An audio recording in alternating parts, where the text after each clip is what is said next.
Hi,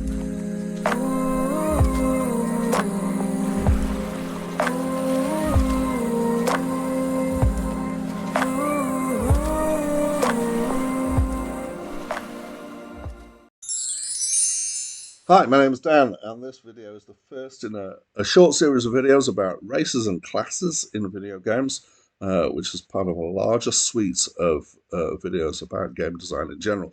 And in this one, I'm going to do some background principles, some of the basic ideas about the use of races and classes, what they are in video games. I strongly suspect that if you have come across this video and are watching it, you know this stuff anyway. But some people like to have these things kind of outlined and made concrete so they can be nailed to a wall. And this forms the background for the series of videos. So here we go. So race and class as concepts have come through from the RPG tradition. When I say RPG, I mean the pen and paper tabletop role-playing games that have influenced so many RPG video games in their mechanics and the way that they play and the settings as well in so many ways. And in those games, these concepts of race and class were helpful in terms of determining what a player's role is, and so they have an impact on the gameplay. But they also, in those games, have an impact on the role play elements and how the players speak as their character and how they take on a different character which isn't themselves, which is part of the fun of these role-playing games. So let's dive down into both of these ideas separately. So let's think about race. What do we mean when we're talking about race? We're probably talking about different species. So I think that the biological definition of a species is something along the lines of animals of two different species cannot produce offspring. It's not strictly true. I think there's some complications around that. But this is the kind of concept that they're separate biological entities in that sense.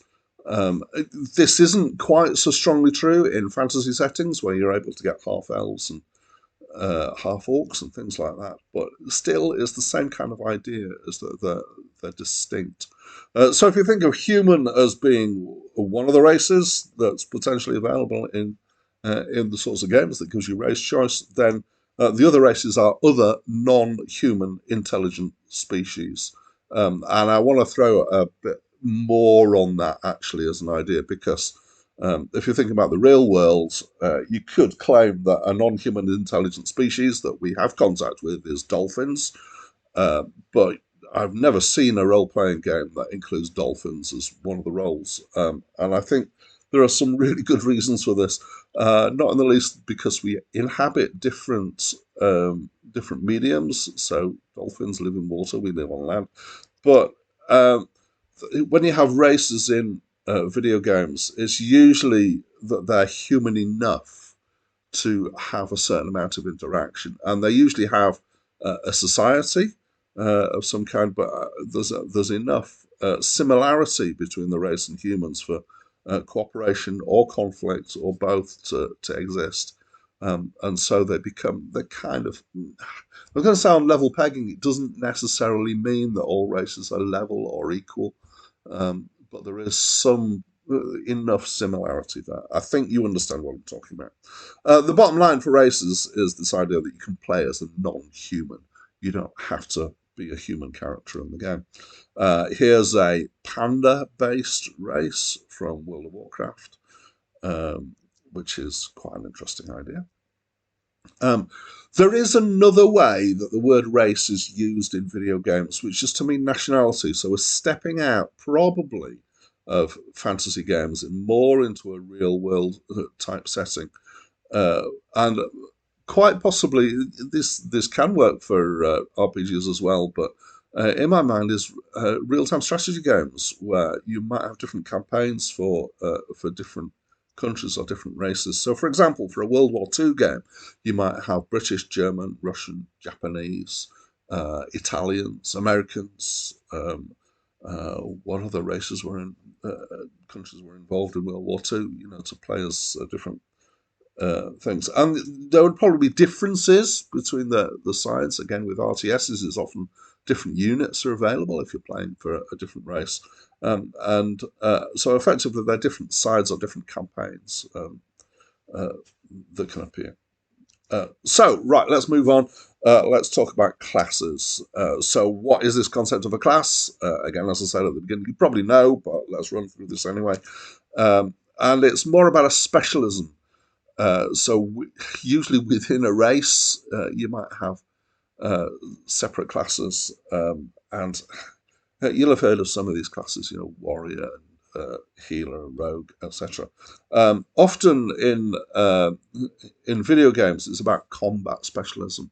A lot of RPG games are very much focused on combat, and it's about having different tactics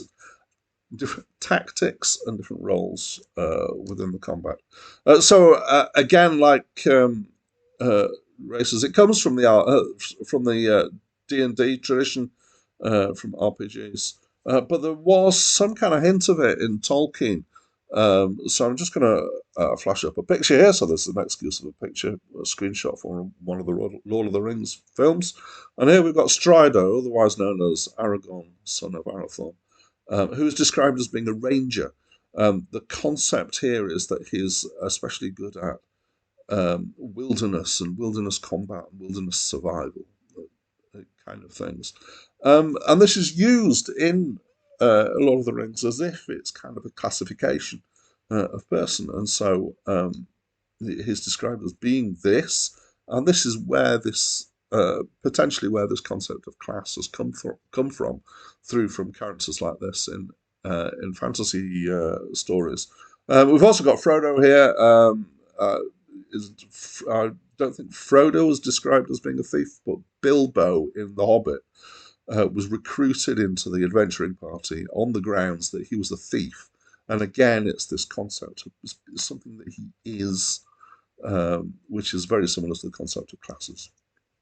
So, at heart, class system is really about the concept of having teams with members with complementary skills.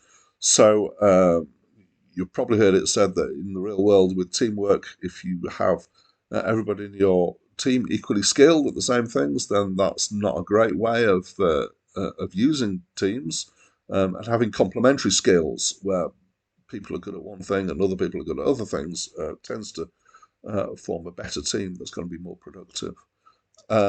However, this doesn't mean that classes is only used in games where you can party up and either with NPCs or with other players. Solo play also has brought this concept of class through because it's about different tactics, different playing styles. Okay, so that is the end, really, of what I wanted to say. We're setting up. I'm going to look forwards to the next few videos, just a quick flash forward. So I'm going to talk about some design thoughts, particularly about the use of classes and races. And this is possibly the video in which there's going to be the least of me stating the obvious. You may find it all obvious anyway, so that's fine. And I'm going to talk about, outline some classic races, fantasy races, that will be stating the obvious, and some classic classes, and some stuff about classic orientation and combinations of classes in there. And then finally, I want to talk a little bit about balancing and getting variety using using classes and races. But that is it from me for now.